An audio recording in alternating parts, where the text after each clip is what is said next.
Hello guys, आपको मेरे YouTube channel education की दुनिया में स्वागत है। मैं राम आज आपको वर्क एनर्जी चैप्टर का सेकंड पार्ट बताने आऊँगा, जो एक छोटा सा टॉपिक है जिसका नाम है पावर, जो आज हम पढ़ने वाले डिस्कस करने वाले हैं। अगर उससे पहले मैं आपको ये बताना चाहूँगा डिस्कस करने से पहले कि आप हमारे चैनल को लाइक कीजिए, हमारे चैनल को सब्सक्राइब कीजिए। ओके, चलिए शुरू करते हैं। मेरा पावर का मतलब छोटा सा टॉपिक है, इसको कवर करते हैं। पर उससे पहले हम कुछ करना चाहेंगे। मैंने आपको फर्स्ट पार्ट में इसके ये वाला क्वेश्चन होमवर्क से करने को दिया था। ये छोटा सा पार्ट है, इसको मैंने आपको होमवर्क से करने को दिया था, ये वाला पार्ट। तो आपने मेरे ख्याल से कर लिया होगा। इसका आंसर आप सबने मेरे शायद कमेंट बॉक्स में भेज दिया होगा, नहीं भेजा तो ज़रूर भेजिएगा। ठीक है, मुझे भी अच्छा लगेगा कि हाँ यार मेरी मेहनत काम कर रही है, मेरी मेहनत रंग ला रही है। तो आप ये जरूर कीजिएगा। चलिए, ये वाला क्वेश्चन आपने कर लिया हो तो बहुत बढ़िया बात है, नहीं किया तो मैं आपको समझा देता हूँ। और मैंने इससे पहले थोड़े से क्वेश्चन कराऊंगा, इसी चैप्टर के मैंने आपको कल नहीं कराए थे। तो पर आज मैं इसको पूरा ख़त्म करना चाहता हूँ। तो करिए, चलिए शुरू करते हैं आज के छोटा सा टॉपिक। ठीक है, a bag of a wheat 200 kg है। ठीक है, जिसका मास 200 kg, मतलब मास से वेट नहीं समझ रहा कि वेट की यूनिट होती है newton. To what height should be it raised so that the potential energy may be 99800 joule. मतलब उसकी जो पोटेंशियल एनर्जी हो यहाँ तक चली आए, उसका जी पता है, एम पता है, तो एम जी एच लगा, मतलब हाइट पूछ रहा है कहाँ तक रेस हो जाएगा। तो मैक्सिमम हाइट पूछी तो 9800 9.8 इंटू 200 सीधे एम जी एच ला के इसको हाइट हम बता देंगे 5 metre. The bag of wheat should be raise to the height of the 5 metre. 5 metre से 5 मीटर तक जाएगा। ठीक है, अब पावर पढ़ने से पहले मैं आपको कुछ क्वेश्चन कराना चाहूँगा अपने बुक्स के, जो मैंने यहाँ पे खोल रखी है पीडीएफ इसकी। तो देखिए, ये एनसीईआरटी बुक आ गई। ओहो, हट गया। चलिए कोई बात नहीं, मैं यहाँ पे दोबारा लगा सकता हूँ। पर यार ये बहुत परेशानी करते हैं यार, ये गलती से कट जाता है तो यार दोबारा खोलना पड़ता है फोल्डर में। तो मैं इसको ओपन कर रहा हूँ यहाँ पे। और सो ये वाली हमारी पीडीएफ, मैंने यहाँ पे सारे सब्जेक्ट्स मतलब चैप्टर्स की पीडीएफ बना रखी हैं। मैं आप सबको ये आखिर में दे दूँगा सब कुछ, और आप इन सबको नोट कर सकते हैं। तो मेरी प्राइवेट ये है, मैं इसको खोल रहा हूँ यहाँ पे। तो ये क्या हुआ, रिफ्रेश क्या हो रहा है ये। चलिए मैं भी खोल के देता हूँ आपको, परेशान चाहिए। तो यार खुल गया, अरे यार चलिए कोई बात नहीं, ये खुल गया मेरे यहाँ पे। पीडीएफ खुलने वाली है, बहुत टाइम ले रहा है। सो खुल जाओ, हो रहा है ये खुलने में बहुत टाइम ले रहा है। खुल गई, ये यहाँ पे पीडीएफ खुल चुकी है। तो ये सब मैं आपको पढ़ा चुका हूँ पहले चैप्टर में, मतलब पहले पार्ट में। आज हम इसका दूसरे पार्ट कवर कर रहे हैं, पर उससे पहले मैंने आपको पहले पार्ट के कुछ क्वेश्चन रह गए थे, वो बताने ज़रूरी थे, इसलिए मैं वो डिस्कस करना चाहूँगा आज। तो वो क्वेश्चन ये हैं। मैं अपना पेन भी खोल लेता हूँ यहाँ पे, और मैं इसमें यहाँ पे ब्लैक का नहीं, मैं यहाँ पे रेड पेन का इस्तेमाल करूँगा। तो देखिए, तो क्या how much work is done, हमें कितना वर्क करना पड़ेगा when a body of mass m, जिसका मास एम है, is raise to the height h, और एच हाइट तक क्या हुआ, रेज हुआ है। तो ये पूछा है उसका वर्क डन कितना होगा। तो आप बता सकते हैं कितना वर्क होगा उसका, बता सकते हैं कितना वर्क होगा। भाई उसका मास एम, ठीक है, और एम ऑफ द ग्राउंड, तो मतलब एम जी एच, मतलब जो पोटेंशियल एनर्जी होगी वही उसका वर्क डन होगा। यस, बिल्कुल सही। पहला क्वेश्चन हमारा इसके साथ कंप्लीट हो चुका है। दूसरा करते हैं। स्टेट द ऐसा यूनिट ऑफ वर्क, ऐसा यूनिट ऑफ वर्क क्या होती है, 1 जूल। 1 जूल को डिफाइन करना है, मैं आपको बता चुका हूँ 1 जूल क्या होता है। तो आप डिफाइन कर सकते हैं। ठीक है, 1 न्यूटन फोर्स, मतलब 1 न्यूटन का फोर्स लाएंगे उस बॉडी पे, तो 1 मीटर क्या होगा, वो डिस्प्लेस होगा, उसको हम क्या कहेंगे 1 जूल। तो आगे की बात करते हैं, ये हमारा दूसरा क्वेश्चन हो गया। तीसरे क्वेश्चन क्या कह रहा है, इस वर्क इज अ स्केलर और अ वेक्टर क्वांटिटी। तो मैंने आपको बता चुका है कि work is a scalar quantity. Work क्या होती है, स्केलर क्वांटिटी होती है। सही है, तो ये भी हमारा पूरा हो चुका है। इजी है, 1 जूल ऑफ वर्क। तो अब 1 जूल ऑफ वर्क, तो ऐसा यूनिट ऑफ वर्क बात वही है। ठीक, तो आप 1 जूल डिफाइन कर सकते हैं कि 1 न्यूटन का फोर्स लाएंगे तो 1 मीटर क्या होता है, डिस्प्लेस होता है। तो इसको हम डिफाइन कर सकते हैं। द वर्क मैंने यहाँ पे शायद अपने नोट्स में लिख रखा है, मैं आपको दिखाया था, मैंने अपने नोट्स में लिखा है। देखिए ये मेरे ये यहाँ पे मैंने PDF सब खोल रखी है तो ज़्यादा परेशानी नहीं होगी। तो ये यहाँ पे शायद मैंने कहीं डिफाइन करा था 1 जूल, तो ये रखा है, ये 1 जूल तो भाई सीधे सीधे डिफाइन कर रखा है। When force of 1 newton move our body through our distance of 1 meter या displacement of 1 meter in our own direction then the work done is 1 joule. बस ये डिफाइन कर सकते हैं आप। तो बस यही था इस क्वेश्चन में, और कुछ नहीं पूछा था। चलिए आया अगला क्वेश्चन, क्या कहना है, what is the condition of a force to do work on a body. कौन सी कंडीशन लगेगी for force to do work करने के लिए फोर्स की जरूरत होती है, ठीक है। तो आप बता सकते हैं कि क्या कह रहा है, ठीक है। तो आप बताइए, अगर आप किसी वर्क कर रहे हैं, मतलब एक फोर्स लगा के आप वर्क कर रहे हैं, तो क्या होगा, या मोशन प्रोड्यूस करेगा। यही पूछी थी व्हाट कंडीशन, तो फोर्स प्रोड्यूस मोशन, बस। तो इसको हम ऐसे कह सकते हैं, इस और क्या बताएंगे, is energy is a vector quantity, क्या एनर्जी की वेक्टर क्वांटिटी होती है। तो आप कहोगे no, energy is not a vector quantity. मैं आपको अपने नोट्स में बता चुका हूँ कि एनर्जी क्या होती है, एक स्केलर क्वांटिटी होती है। जो वर्क डन होते हैं वही एनर्जी होती है, उसको हम एनर्जी कहते हैं। देखिए दिखाता हूँ मैं, किसी भी काम को करने की जो एबिलिटी होती है उसको हम एनर्जी कहते हैं। ये मेरे पहले चैप्टर में आपको पढ़ा चुका हूँ, और ये उसके ही क्वेश्चन चल रहे हैं। देखिए, energy is a scalar quantity not a vector quantity, okay. तो परेशान होने की ज़रूरत नहीं है। तो ये भी हो गया। तो मैं यहाँ पर टिक नहीं लगाता हूँ। आपको अगर स्क्रीनशॉट लेना है तो आप स्क्रीनशॉट ले लिए, वरना कोई बात ही नहीं है। वरना तो मैं बोले आ रहा हूँ, आप करे आओ, ठीक है। पर यार इसको यार कर जरूर लेना, और मेरे नोट्स को आप पढ़ जरूर लेना। अगर आप खाली इन्हें पढ़ लोगे ना, तो आपका 98 और 99% तो यार पहले ही कंप्लीट हो जाएगा। मतलब आपको इन नोट्स से इतनी ताकत मिल जाएगी कि आप किसी भी क्वेश्चन का आंसर दे सकते हो, जो आप टीचर आपसे पूछ सकता है उसका आप जवाब दे सकते हो। और यार अगर ये सब हो सकता है तो यार मेरे चैनल को लाइक भी करना, सब्सक्राइब करना, ओके। तो ये वीडियो आपको अच्छी लगे तो लाइक जरूर करना यार। तो what are the unit of work and joule, energy. यार दोनों की यूनिट एक ही होती है, जूल, ठीक है। जूल दे देंगे आप, सीधे सीधे कहेंगे इस दोनों की यूनिट क्या होती है, जूल होती है। What is the work done against the gravity when a body is moved horizontally along the frictionless surface। अगर आप बताइए कितना वर्क करेगा अगेंस्ट द ग्रेविटी के against when a body is move horizontal surface along the frictionless surface की बात कर रहे हैं, या फ्रिक्शनलेस सरफेस की बात कर रहे हैं। तो यार आपको कोई वर्क करना ही नहीं पड़ेगा। जब वहाँ फ्रिक्शन ही नहीं होगा तो यार अपने आप ही मूव हो जाएगी बॉडी। मतलब आपको एक, अगर आप उस पर हल्का सा ऐसा उंगली भी रखोगे ना, तो आपको कोई भी फोर्स नहीं लगाना है, खाली अपने आप ही मूव करते रहेगा, क्योंकि वहाँ फ्रिक्शन ही नहीं है। जब फ्रिक्शन ही नहीं है वहाँ फोर्स लग ही नहीं सकता, या फोर्स नहीं लग सकता, तो वहाँ वर्क डन कितना हो जाएगा, 0। मतलब वहाँ वर्क कुछ नहीं होगा, वहाँ कुछ भी वर्क नहीं करना पड़ेगा। आप ये क्या करना, आप क्या करना, रेत है, रेत पे साइकिल चलाना, तो आपको देखना वहाँ पे फ्रिक्शनल फोर्स बहुत ज़्यादा होता है, तो वहाँ पे क्या होगा, वर्क हमें ज़्यादा करना पड़ता है। बट अगर आप ऐसी स्पेस में चले आते, तो स्पेस में कोई फ्रिक्शन नहीं होता है, ग्रेविटी 0 होती है। पर यहाँ पे presence of against the gravity की बात कर रहे हैं, बट फ्रिक्शन लेस है। मतलब वहाँ फ्रिक्शन है ही नहीं, जब फ्रिक्शन नहीं है वहाँ फोर्स ही नहीं लगा सकते हम। भैया आप जब फ्रिक्शन ही नहीं होगा, ये बात बताइए, आप चल रहे हो सड़क पे चल नहीं रहे हो, वहाँ फ्रिक्शन एक जगह आप मक्खन पड़ा हुआ रखा, मतलब तेल है या मक्खन डाल दिया, तो फ्रिक्शन हल्का फ्रिक्शन लेस हो गया, तो आप वहाँ चलोगे तो आप हल्का कदम रखोगे, वैसे ही आप रपट जाओगे। तो आपको कोई वर्क करना पड़ेगा वहाँ पे, कोई वर्क नहीं करना पड़ेगा, कोई भी वर्क नहीं करना पड़ेगा। तो आपका वर्क डन कितना हो जाएगा, 0 हो जाएगा। आपका वर्क डन कितना हो जाएगा, 0 हो जाएगा। तो आगे की बात करते हैं। हमारा अगला क्वेश्चन क्या कह रहा है, why how much the kinetic energy of a body increases when the speed is double. उसकी स्पीड कितनी कर दिया, डबल कर दिया, तो काइनेटिक एनर्जी कितनी आएगी। काइनेटिक एनर्जी का फॉर्मूला क्या होता है, बताइए क्या होता है काइनेटिक एनर्जी का फॉर्मूला। मैं आपको बता चुका हूँ काइनेटिक एनर्जी का फॉर्मूला क्या होता है। काइनेटिक एनर्जी का फॉर्मूला होता है हाफ mv², मतलब हाफ मास इंटू वेलोसिटी का स्क्वायर, मतलब वेलोसिटी का स्क्वायर। तो वेलोसिटी कितनी है, इसकी वेलोसिटी क्या है, ये स्पीड क्या है। तो वेलोसिटी क्या हो रही है, इंक्रीज हो रही है। पहले v थी तो 2v हो गई, 2v का स्क्वायर तो 4 टाइम्स हो जाएगी। क्या हो जाएगी हमारी एनर्जी, 4 टाइम्स हो जाएगी, ठीक है। ये क्वेश्चन भी हो जाएगा। Write the expression of the kinetic, जी आप लिख सकते हो, 10th वाला खुद कर लेना, ओके। आसान है, हाफ mv² लिखना है, सही है, मैंने आंसर ही दे दिया। बट अगला क्वेश्चन करते हैं। If the speed of a body is half, एक बॉडी है उसकी स्पीड क्या कर दी हमने, आधी कर दी। What will the change in kinetic energy, तो काइनेटिक एनर्जी में कितना चेंज होगा, तो 1/4 चेंज हो जाएगा, काइनेटिक एनर्जी 1/4 हो जाएगी, ओके।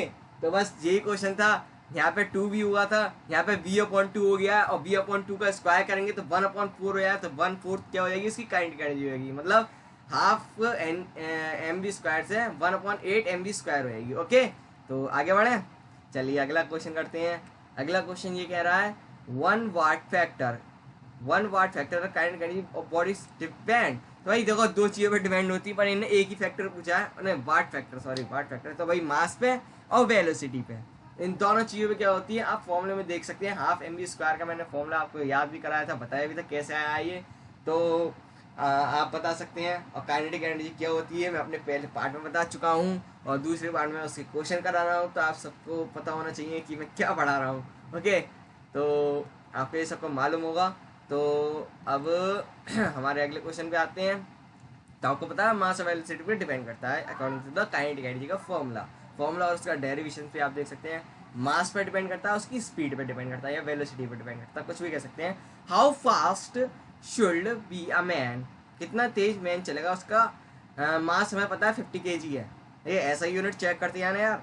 और काइनेटिक एनर्जी 625 जूल, बिल्कुल सही है, मतलब दोनों चीज़ें सही दे रखी हैं। तो आप क्या करेंगे, हाफ एम बी स्क्वायर का फॉर्मूला लगाएंगे यहाँ से, ये हाफ एम बी स्क्वायर का फॉर्मूला लाएंगे, मैं दिखा देता हूँ। ये वाला फॉर्मूला लाएंगे आप काइनेटिक एनर्जी का, ये मैंने यहाँ दिखाया था, energy of a body due to its motion in a horizontal direction is called kinetic energy. Formula of kinetic energy यहाँ से मैंने ट्रैप भी करा था, तो ये आया था इसका हाफ एम बी स्क्वायर। तो यहाँ पे क्या करना, मास हमें कितना दे रखा, 50 kg, ठीक है, और काइनेटिक एनर्जी 625 दे रखी है, कितनी दे रखी है, शायद 625 दे रखी है, बिल्कुल सही 625 दे रखी है।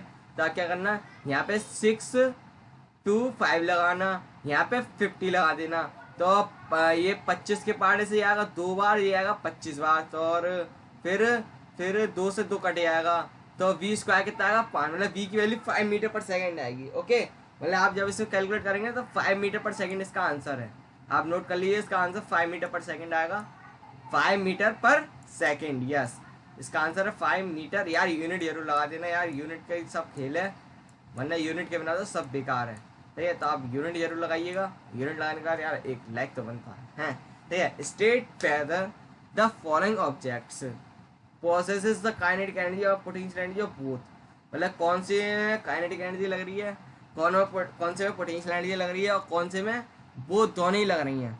तो मैं बता चुका हूँ, potential energy due to the gravity लगती है, ठीक है, और हॉरिजॉन्टल लगती है एक, और एक लगती है जहाँ दोनों लग जाए वहाँ दोनों लगती है, पेंडुलम में मैंने बताया था दोनों तरह की एनर्जी लगती हैं। तो पहला क्वेश्चन हमसे कह रहा है कि a man climbing a hill, भाई देखो अगेंस्ट ग्रेविटी चल रहा है और ऐसे भी चल रहा है, ये तो दोनों तरह की एनर्जी यहाँ पे खर्च हो रही है, एक तरह काइनेटिक एनर्जी खर्च हो रही है, एक तरह पोटेंशियल, तो इसमें दोनों आएंगे, both kinetic and potential energy, तो बोथ काइनेटिक एनर्जी और पोटेंशियल एनर्जी। ए फ्लाइंग एरोप्लेन हॉरिजॉन्टली चल रहा है, और उस पर अर्थ की क्या लग रही है, ग्रेविटी भी लग रही है, ग्रेविटी अर्थ की लग रही है, एक एरोप्लेन हवा में चल रहा है और उस पर अर्थ की ग्रेविटी लग रही है, ठीक है, तो वो किस में है, दोनों तरह की एनर्जी लग रही है, काइनेटिक भी और पोटेंशियल भी, तो दोनों तरह की एनर्जी यहाँ पे क्या कर रही है, वर्क कर रही हैं, सही है। तो आगे की बात करें, अगला क्वेश्चन क्या करते हैं, अगला पार्ट क्या रहा है, ये आप दोनों पार्ट अपने आप बताएंगे कौन कौन से हैं इसका आंसर, ठीक है। ए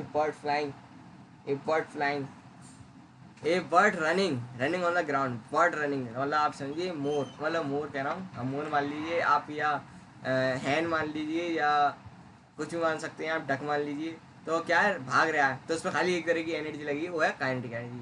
आइए सीलिंग फैन के बारे में आप बता सकते हैं तो कौन सी एनर्जी लगेगी इसमें, ठीक है, मैं इसके आंसर सारे कमेंट्स में डाल दूंगा, आप परेशान मत होइएगा बिल्कुल भी। Stress spring lying on a ground, और स्प्रिंग में कौन सा कोई एनर्जी लगेगी आप बता सकते हैं, जब वो ग्राउंड पर रखी होगी। तो मैंने आपको बताया था पोटेंशियल एनर्जी 3 तरह की होती है, एक ग्रेविटेशनल पोटेंशियल एनर्जी होती है, खाली पोटेंशियल एनर्जी होती है, और कौन सी होती है, इलास्टिक पोटेंशियल एनर्जी। यहाँ पे देखिए स्प्रिंग की बात कर रहे हैं, तो स्प्रिंग में कौन सी एनर्जी होगी, potential energy, elastic potential energy, ठीक है। तो आप यही है क्वेश्चन, बस यही था। 22 के 16 17 18 19 20 21 22 23 वाला मैं आपको बता देता हूँ, ठीक है, फ्लफ्स है, आसान है, तो मैं खुद ही बता देता हूँ, और वो सब आप खुद कर सकते हो, आइए खुद बता सकते हो, और इसका आंसर मैं जरूर कमेंट में डालूंगा, सबके आंसर मैं कमेंट में डाल दूंगा। आप एक बार इनकी स्क्रीनशॉट ले लीजिए, अगर आपको नहीं आ रहा समझ में तो ये लीजिए, स्क्रीनशॉट ले लीजिए इन सब का, ये और ये क्वेश्चन का भी स्क्रीनशॉट ले लीजिए ऊपर वालों का। तो यार ये करके जरूर लाने यार, ठीक है। तो स्क्रीनशॉट ले लियोगा आपने मेरे ख्याल से। तो अब ये इसके क्या करते हैं, फ्लप्स करते हैं, मज़ा आएगा थोड़ा सा। तो work is measured as a product of, work क्या होता है, किस चीज़ का प्रोडक्ट होता है, फोर्स और डिस्टेंस का प्रोडक्ट ही हमारा क्या कहलाता है, वर्क कहलाता है। ओके, फोर्स और डिस्टेंस या डिस्प्लेसमेंट का क्या कहलाता है, प्रोडक्ट क्या कहलाता है, work. The work done of a body in a circular path is, अगर work done a circular path में, मैं आपको मैं बात बता चुका हूँ कि अगर आप एक प्लेस से आप सर्कुलर मोशन में है, मैंने आप सर्कुलर मोशन एग्जांपल दिया था मैंने मोशन चैप्टर में, तो आप सर्कल में सर्कुलर मोशन कर रहे हैं, तो जहाँ से शुरू कर रहे हैं वहीं पे खत्म कर रहे हैं, यूनिफॉर्मली चल रहे हैं आप, तो जहाँ से शुरू कर रहे हैं वहीं पे क्या कर रहे हैं, खत्म कर रहे हैं। डिस्प्लेसमेंट कितना हो गया, 0, तो हमारा वर्क डन कितना होगा, 0। बिल्कुल सही बात, वर्क डन 0 होगा। तो 1 जूल इज वर्क, एक जूल क्या कर रहे हैं हम, वर्क कर रहे हैं, is done by the force of 1, किसका, न्यूटन, 1 न्यूटन, ये डेफिनेशन है किसकी, 1 जूल की। तो 1 newton move an the distance of 1 metre, the direction of किसकी डायरेक्शन में करेंगे हम, जिस तरह हम फोर्स लाएंगे उसकी डायरेक्शन में हम क्या करेंगे, वर्क करेंगे, मतलब उसी डायरेक्शन में मूव करेंगे। The ability to do work is called, मैंने आपको बताया एबिलिटी क्या होती है, किसी काम को करने की क्षमता क्या कहलाती है, एनर्जी कहलाती है। The ability of a body to do work because it the motion is called, और मोशन को कहते हैं, बताया आपको, बता सकते हैं आप, तो बताइए। अलग, अब मैंने बताया किसी काम को करने की क्षमता, है मतलब काइनेटिक एनर्जी क्या कहलाती थी, एनर्जी विच कॉज मोशन, मतलब मोशन की वजह से होता था, ये होता था। तो मोशन की बात कर रहे हैं यहाँ पे, the ability of a body to do work because यहाँ पे कुछ शब्द रह गया है, शायद यहाँ पे मैंने कुछ ज़्यादा जूम कर लेने, नहीं कट गया है, तो माँ कीजिएगा, यहाँ पे कुछ शब्दों का इज या ऑफ कुछ भी हो सकता है, मैं इसको चेक कर लेता हूँ मेरे पास, मैं अभी 1 मिनट कहिए, शायद यहाँ पे इन होना चाहिए या इन होना चाहिए, यहाँ पे इट्स होना चाहिए, इट्स मोशन इज कॉल्ड, क्या होना चाहिए, कॉल्ड, शायद मेरे ख्याल से मैंने यही लिखा होगा, मैंने पढ़ा नहीं होगा, पर यहाँ पे इट्स होना चाहिए मेरे ख्याल। तो यहाँ पे इट्स आएगा, और यहाँ पे मोशन इज कॉल्ड क्या कहलाता है, काइनेटिक एनर्जी कहलाता है। The sum of the potential energy and kinetic energy, मैंने बताया था पोटेंशियल एंड काइनेटिक एनर्जी का सम क्या होता है, मैकेनिकल एनर्जी, दोनों को काम को हम मैकेनिकल एनर्जी कहते हैं। ये क्वेश्चन यार आप घर से कर सकते हो, 24 क्वेश्चन और 25वां क्वेश्चन, ये सब खुद करने वाले क्वेश्चन है, तो आप खुद कर सकते हैं। और ये मैंने कुछ और भी क्वेश्चन रख रखे हैं यहाँ पे, बहुत सारे क्वेश्चन मेरे पे, प्राइवेट बुक्स है मेरे पे, तो यहाँ पे मैंने खूब क्वेश्चन दे रखे हैं, तो आप कर सकते हैं इनको, ठीक है। तो ये बहुत ज़्यादा ही हो जाएंगे, तो आप न्यूमेरिकल जरूर करना है यार, न्यूमेरिकल के मैं आंसर भी भेज सकता हूँ इजीली, और उसको टाइप करने में जो थियोरेटिकल होते हैं ना, वो तो आप ये समझिए आपकी थियोरी मजबूत कराते हैं, न्यूमेरिकल होते हैं वो आपकी थियोरी और कॉन्सेप्ट मजबूत कराते हैं, और न्यूमेरिकल तो हो जाते हैं वो कैलकुलेशन भी मजबूत कराते हैं फिर तो, ठीक है। इनसे 3 चीज़ें हो जाती हैं, और थ्योरी से आपको प्रैक्टिस हो जाती है कि हाँ ये हम देख सकते हैं, ये हम कर सकते हैं, राइटिंग भी इम्प्रूव हो जाती है आपकी, तो ये सब करना। तो बस ये इसके लिए इतना ही।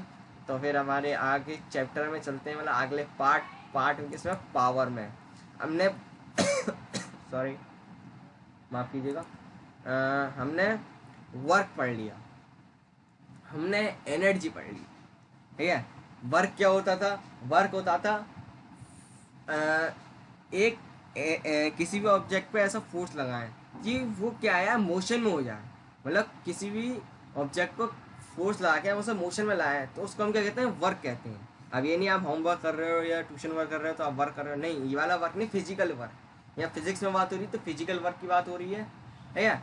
मगर अगर आप सर्कुलर मोशन में हो तो आपका वर्क 0 हो जाता है, वो क्या डिस्प्लेसमेंट 0 हो जाता है। वर्क इनटू डिस्टेंस कहते हैं या वर्क इनटू डिस्प्लेसमेंट कहते हैं, मतलब एक होता है कि वो पर्टिकुलर वो फोर्स की डायरेक्शन में लगता है, ये समय आपको बता दें। एनर्जी क्या होती है, किसी भी काम को करने की क्षमता, the ability to do work is called energy, ठीक है। वर्क का जो फॉर्मूला होता है वही काइनेटिक, वो एनर्जी का फॉर्मूला होता है। एनर्जी 8 तरह की मैंने पढ़ाई थी, पर मैंने पढ़ाई 2 तरह की है, पोटेंशियल और काइनेटिक, बाकी सब आप नाम से ही पता कर लोगे, मैंने बता दिया मेरा। अगर आपने पहला लेक्चर नहीं देखा है तो उसको जरूर देखें, और उसके बाद ये वाला लेक्चर देखें तो आपको आएगा, अच्छे से समझ में आएगा, सही है।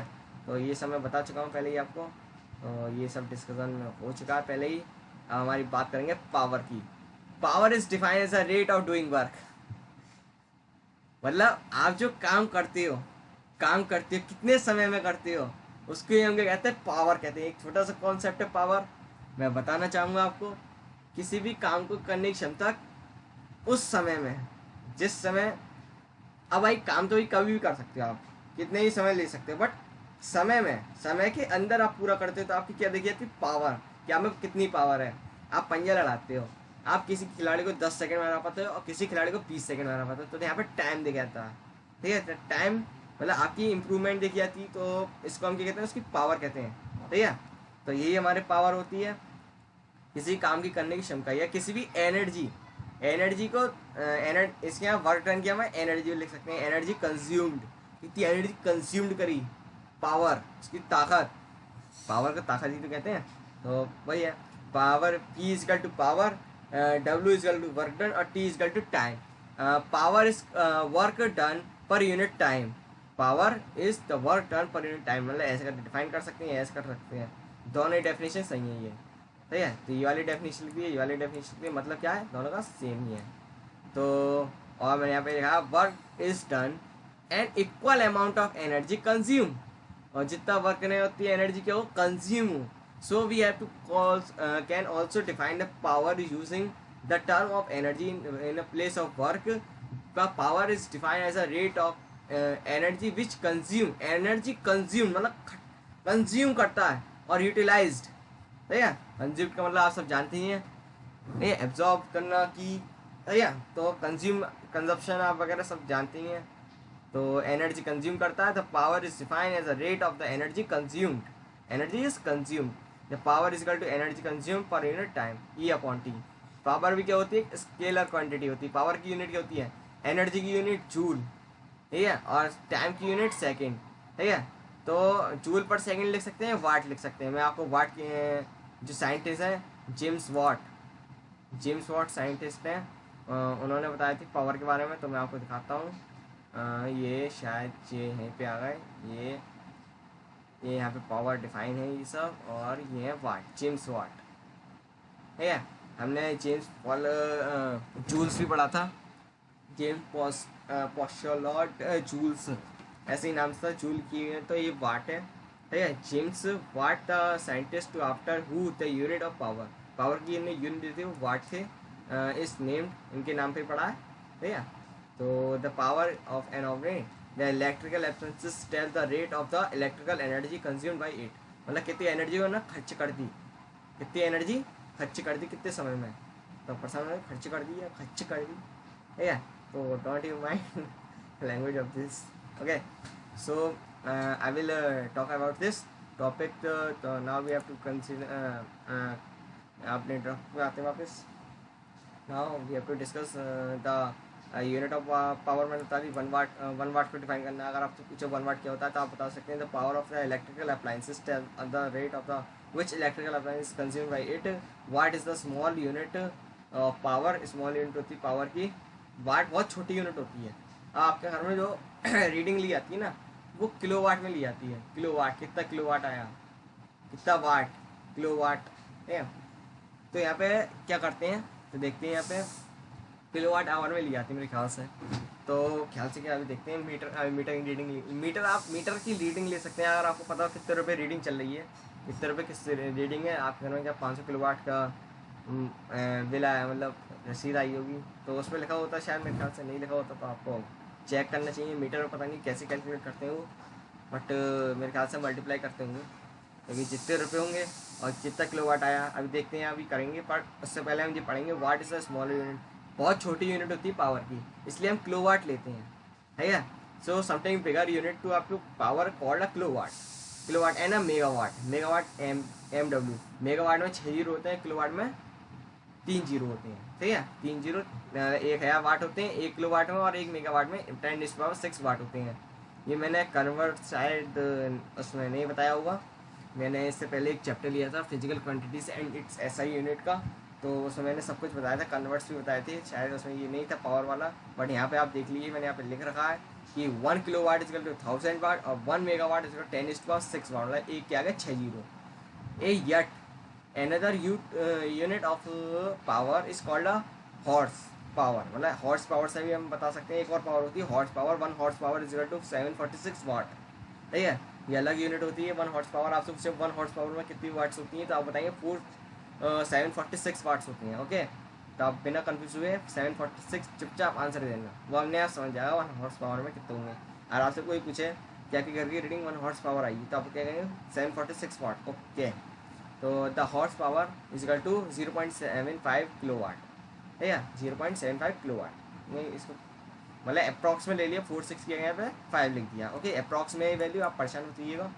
तो यहाँ पे मैंने क्वेश्चन भी करा रखे हैं, अभी मज़ा आ गया, बहुत कुछ है।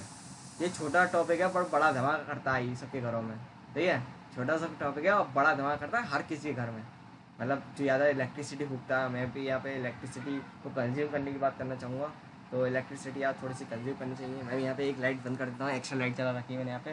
तो ओके, चलिए। A body does 20 joules of watt, वो sorry 20 joule work in 55 second, मतलब 20 जूल का काम करती है 5 सेकंड में। तो उसकी पावर बतानी है। तो पावर की आप वाट में लेना हमेशा है, कोई वो नहीं है, वाट में लेना। बट 20 जूल 5 सेकंड, मतलब 5 सेकंड में 20 जूल पे एनर्जी वर्क उन्होंने कर दिया है। 5 सेकंड में 20 जूल या एनर्जी मतलब वर्क करा है, तो 4 जूल पर सेकंड या 4 वाट, ठीक है। डब्ल्यू से रिप्रेजेंट करते हैं वाट को, WATT। यहाँ पे WHAT नहीं होता, WATT होता है, वाट, ठीक है। वाट, वाट नहीं, वाट। What should be the power? What is the power of pump which takes the 10 second of lifting 100 kg of water? मतलब समर होती है, समर, तो या आपके घर में मोटर वगैरह सबके घर में होगी इस समय, मोटर हो या पंप हो या ट्यूबवेल हो, कुछ भी हो सकता है। तो आपके घर में लगा हो, तो हमने 10 सेकंड में 100 kg अगर वाटर खींच लिया। Water tank situated at a height 20 metre.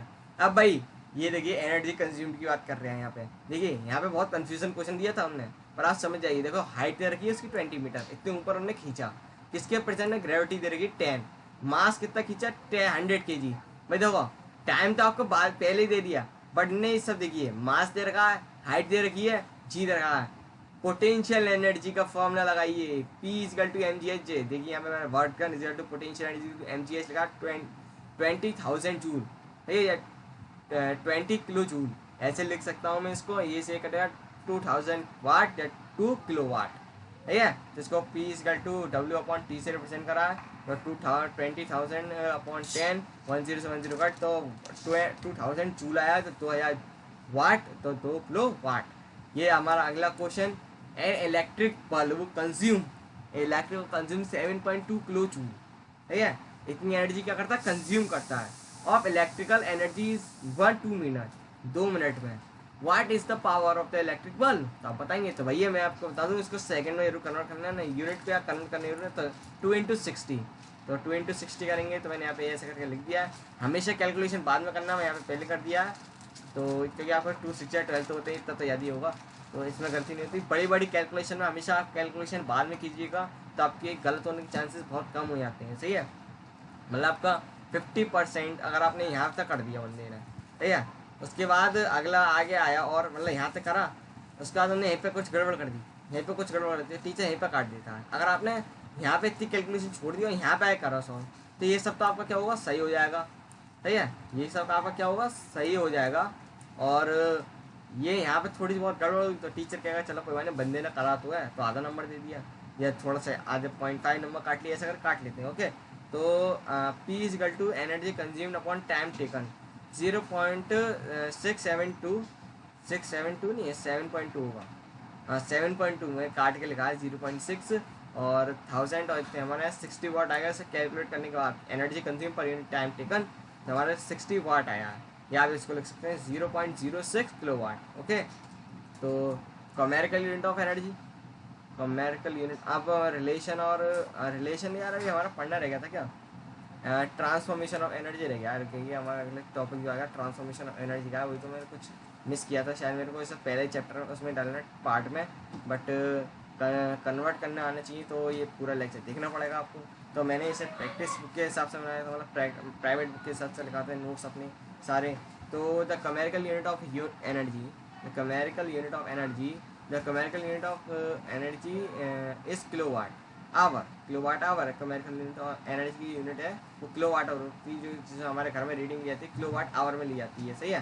तो which written as short form KWH the sign of electrical energy is joule, and we know that a joule is an amount of electrical energy consumed when the application of 1 watt power in 1 second, 1 watt power in 1 second is used for, ठीक है।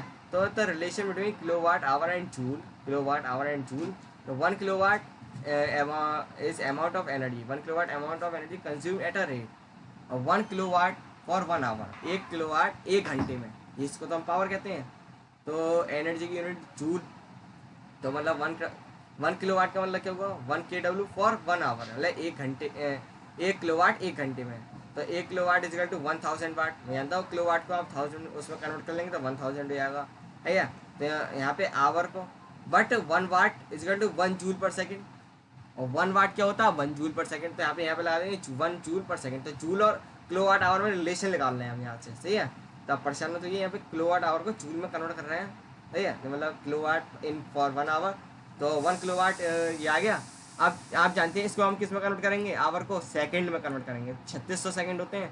तो S से S कटे तो ये कितना आया 3600, तो इसको हमने कन्वर्ट करा 3600 सेकंड, सेकंड कट गया, तो ये हो गया। काटते नहीं वैसे ऐसे, तो काट देते हैं, मतलब काटने चाहिए फिर भी। तो 3 जीरो ये 2 जीरो जी, तो 5 जीरो हो गए, 5 जीरो हो गए, और एक पॉइंट के बाद लिखा 3.6 इंटू 10⁻6 जूल, या 36 इंटू 10⁻5 जूल, कुछ भी लिख सकते हैं 1 किलोवाट। तो आपको अगर कोई पूछा 1 किलोवाट आवर में कितने जूल होते हैं, तो आप सीधे सीधे कहेंगे 3.6 इंटू 10⁻6 जूल। आप कन्वर्ट करके दिखा सकते हैं कि 1 किलोवाट में 1 किलोवाट 1 घंटे में खर्च हो रहा है। तो 1 किलोवाट को हमने फिर वाट में कन्वर्ट करा, फिर 1 वाट को हमने जूल पर सेकंड में करा, क्योंकि हम जानते हैं कि 1 watt is equal to 1 joule per second. जैसे कन्वर्ट कर करके आप क्या करेंगे, इसे बिल्कुल ही कन्वर्ट कर देंगे, रिलेशन निकाल देंगे यहाँ पे। तो हमारे अगले उस पर आते हैं, NCERT क्वेश्चन हम अगले इसमें टॉपिक में पार्ट में डिस्कस करेंगे। हमने प्रैक्टिस सेट जो हम हमेशा कराते रहते हैं, तो प्रैक्टिस सेट में डिस्कस करेंगे उसको। तो यहाँ पे क्या है, रेडियो सेट, ये radio set of 60 watt, radio set है 60 वाट का है, रन्स फॉर 50 आवर, 50 घंटे से रन कर रहा। हाउ मैनी यूनिट्स, कितनी यूनिट आई किलोवाट आवर की, फॉर इलेक्ट्रिकल एनर्जी कंज्यूम्ड, बताइए, आप बता सकते हैं। मैं बताता हूँ। यहाँ पे हमें पावर दे रखी है 60 वाट, ठीक है, टाइम दे रखा है इतना, तो किलोवाट आवर में निकालना है। तो इसको पहले हम क्या करेंगे, पहले तो भैया इसको सॉल्व करेंगे सीधा P इज इक्वल टू, बाद में कन्वर्ट कर दीजिए, शुरू में कन्वर्ट कर दिए। यहाँ पे किलोवाट में इन्हें पहले कन्वर्ट कर दिया। आप यहाँ पे देख लीजिए ना, किलोवाट दे रखा है यहाँ पे, convert unit kilowatt hour, okay. तो आपको कन्वर्ट करनी आनी चाहिए। तो यहाँ पे कन्वर्ट कर लिया हमने, इनने पहले कन्वर्ट कर लिया, पर मैं शायद बाद में कन्वर्ट करना चाहता था, पर पहले कन्वर्ट कर लिया। तो 0.06 किलोवाट और T equal to 50 hour, P equal to E/T, energy consume, और 0 से 0 कट, ये 2 बार, ये 3 बार, तो E equal to 3 kilowatt hour और 3 यूनिट। रीडिंग आपसे पूछे इतनी यूनिट आई, कितनी यूनिट की रीडिंग आई है, तो किलोवाट आवर में आती है, ओके। आपसे मुझे आपके घर में 500 यूनिट की रीडिंग आई है, ये 500 यूनिट मतलब 500 किलोवाट आवर, इसलिए यूनिट लगाते हैं। यूनिट मतलब वो नहीं बोलते हैं, यूनिट बोलते हैं खाली, इतनी यूनिट आई है, इतनी यूनिट आई है, सही है। तो आप परेशान मत होइए, मतलब परेशान तो होने की आपको जरूरत नहीं, क्योंकि आपको सब कुछ पता होगा, तो आप परेशान नहीं होगे और इजीली सब कुछ कैलकुलेट कर पाओगे। तो आपके सामने कोई बोलता, आपके घर में कोई बोलता होगा कि आप पापा से डिस्कस कर रहे हो, पापा की इलेक्ट्रिसिटी बिल कितना है, तो आप बोलोगे इसकी रीडिंग कितनी आई है। आप बिल नापने वाला आता है, उससे आप उससे भैया रीडिंग कितनी है, तो आप उससे 30 यूनिट 40 यूनिट ऐसे करके यूनिट बोलते हैं वो, तो आप बता सकते हो, ठीक है। तो रेडियो का आई तो खाली, अब ये क्वेश्चन आप खुद कर सकते हैं, ये फैमिली वाला नोट कर लीजिए, स्क्रीनशॉट ले लिया, यहाँ सब कुछ लिख रखा है, तो ये आप खुद कर सकते हैं। तो ये होमवर्क आप कर लीजिएगा, और आंसर मेरे को कमेंट में लिखिए। वैसे आंसर मैं यहाँ पे दिखा दिया, बट आप खुद कोशिश करिएगा पहले, फिर देखिएगा आंसर आपको नहीं आ समझे तो। अब भाई हम करेंगे transformation of energy. Transformation of energy क्या होती है भाई? ट्रांसफॉर्मेशन एनर्जी किसी भी एनर्जी को कन्वर्ट करना। आपके घर में मैं सबसे बढ़िया एग्जांपल लेना चाहूँगा जो हर किसी घर में होता है, एक आयरन होती है, आयरन, प्रेस, प्रेस जिसे कहते हैं, प्रेस, उसे इस्त्री, इस्त्री कहते हैं। और आयरन को हम क्या करते हैं, अपने घरों में लगाते हैं, मतलब कपड़े प्रेस करने के लिए इस्तेमाल करते हैं, आयरन करने के लिए। तो यहाँ से हम इलेक्ट्रिसिटी लेते हैं, इलेक्ट्रिकल एनर्जी कन्वर्ट किस में जाती है, हीट एनर्जी में। इसको हम कहते हैं ट्रांसफॉर्मेशन ऑफ एनर्जी, मतलब एक एनर्जी के दूसरे एनर्जी में कन्वर्ट होना, उसको हम कहते हैं transformation. The change of one form of energy into the another form of energy is known as transformation of energy. When a body is released from a height h, the potential energy of a body is gradually transferred for the kinetic energy। अपने आप नहीं kinetic energy में change है कि ऊपर से कोई body गिरी तो नीचे हॉरिजॉन्टल सरफेस पे गिरी, फिर हॉरिजॉन्टल मूव करेगी तो क्या होगा, काइनेटिक एनर्जी प्रोड्यूस होगी, ठीक है। चाहे थोड़ी देर के लिए हो, आप ऊपर से कोई बॉल छोड़ते हो, बॉल, आप सबसे बड़ी एग्जांपल है, पेन ले लो, बॉल ले लो जो आपके पास हो, तो थोड़ा सा मोशन करेगा, मतलब हॉरिजॉन्टल सरफेस पे थोड़ा मोशन करेगा। आप बॉल लेंगे, ऊपर से ड्रॉप कर दिए तो नीचे आके जब नीचे आएगा ना, तो नीचे मूव करने लगेगा, मोशन में होगा थोड़ा बहुत, तो थोड़ा बहुत मोशन में होगा तो क्या होगा, मूव मूव करेगा, मूव करेगा तो काइनेटिक एनर्जी प्रोड्यूस होगी। तो using of convert energy converts electrical motor, आपके घर में मोटर लगी होती है, मोटर, इलेक्ट्रिकल मोटर पानी खींचती है, तो electrical energy into mechanical energy, तो मैकेनिकल वर्क करती है वो, ठीक है। अरे मैकेनिकल फिजिकल वर्क करने वाला दोनों एनर्जी आती है, इसमें काइनेटिक भी आती है और पोटेंशियल, तो इसको हम मैकेनिकल एनर्जी कहते हैं, ठीक है। तो इलेक्ट्रिकल आयरन, इलेक्ट्रिकल आयरन क्या होता है, it convert the electrical heat energy, और एक एक तो ऐसी होती है कि तीन तीन चार चार में कन्वर्ट करती है। देखिए the electric bulb, it convert the electrical first electrical energy, first electric energy पहले किसमें कन्वर्ट होती है, हीट एनर्जी, पहले बल्ब गर्म होता है, फिर उसके बाद क्या होता है, लाइट एनर्जी, दोनों काम हो जाते हैं, यहाँ पे लाइट भी होती है और हीट भी होती है। Radio energy, electrical energy into kinetic energy, kinetic energy into the sound energy, ठीक है। तो क्योंकि वेव्स लेता है, काइनेटिक एनर्जी वेव्स, रेडियो क्या लेता है, वेव्स लेता है, फ्रिक्वेंसी मैच करता है, तभी तो क्या साउंड प्रोड्यूस करता है ये, ठीक है। तो यहाँ पे काइनेटिक एनर्जी होती है। सेल्स, बैटरी होती है, बैटरी जो आपके फ़ोन पे चार्ज फ़ोन हो, या आपके घर में रिमोट हो, उसका सेल जो होता है वो उसमें केमिकल होता है ग्रेफाइट, तो ग्रेफाइट किस में कन्वर्ट आती है, इलेक्ट्रिकल एनर्जी में, ठीक है। तो ये था। और laws of conservation of energy, भैया conservation of energy, conservation of momentum पढ़ लिया, लॉस ऑफ कंजर्वेशन मोमेंटम, ठीक है। वैसी बात इसकी है, पोटेंशियल एनर्जी काइनेटिक एनर्जी के जो सम होता है वो कांस्टेंट आता है। According to the law of conservation of energy, whenever the energy change from one form to another, that the total amount of energy remain constant, है the energy neither be create nor be destroy. बस यही था आज के लिए, बस इतना एक टॉपिक था, छोटा टॉपिक था। और इसके नोट्स आप नोट कर सकते हैं। ये स्क्रीनशॉट ले लो, उल्टे दिखाता हूँ, तो उल्टे आपके में फ़ायदे रहेंगे क्योंकि आपको सीधे से शुरू होगा।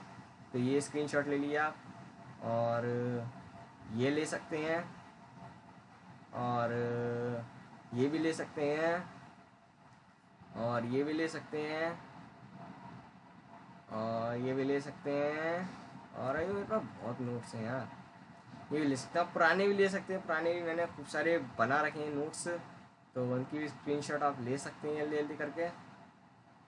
2-2 सेकंड के लिए वीडियो रोक के, और नया सब मैं डिस्क्रिप्शन में डाल दूंगा, मैं डिस्क्रिप्शन में मतलब 5 वर्ड से ज़्यादा नहीं डाल सकते वैसे, but I will try to understand to everything, ठीक है। तो ये हमारा हो गया, बस आज के टॉपिक में इतना ही था। और मैं कुछ होमवर्क और देना चाहूँगा, अगर आप वैसे तो वैसा प्रैक्टिस सेट में डिस्कस करना चाहता था, बट कुछ होमवर्क मैं आपको देना चाहूँगा। शायद NCERT क्वेश्चन तो आप खुद ही कर लेते हो, क्योंकि प्रैक्टिस सेट में मैं खुद कराता हूँ।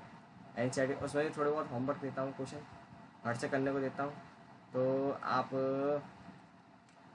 कर सकते हो क्वेश्चंस। ये देखिए यहाँ पे सब एग्जांपल दे रखे हैं और प्रोडक्ट डिस्कशन दे रखे हैं, पर मैंने नहीं बताया था। ये आप खुद कर सकते हैं कन्वर्ट्स वगैरह। तो ये आप मेरे को, मैं इसके आंसर आपको भेज दूंगा। तो the name of the commercial unit of the measurement of energy, commercial unit kilo watt hour, है या डिफाइन किलो वाट आवर, ये डिफाइन कर सकते हैं, ये सब आप कर सकते हैं। स्क्रीनशॉट ले लीजिए इसका। थोड़ी ब्लर ब्राइंड थोड़ा सा धुंधला आ रहा है, मुझे मालूम है कि मेरे से फोटो से नहीं खींची थी, तो अगला मैं ध्यान रखूँगा आपके पास ऐसे कोई प्रॉब्लम नहीं हो। तो बस आज के लिए इतना ही। फिर अगर आपको मेरी वीडियो अच्छी लगी हो, क्या लाइक करना और हमारे चैनल को सब्सक्राइब भी कर देना, ठीक है। तो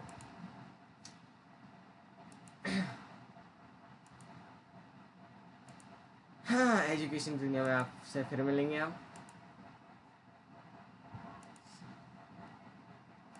thank you guys, bye. Ram के साथ फिर मिलेंगे, लाइक जरूर कर दीजिएगा तो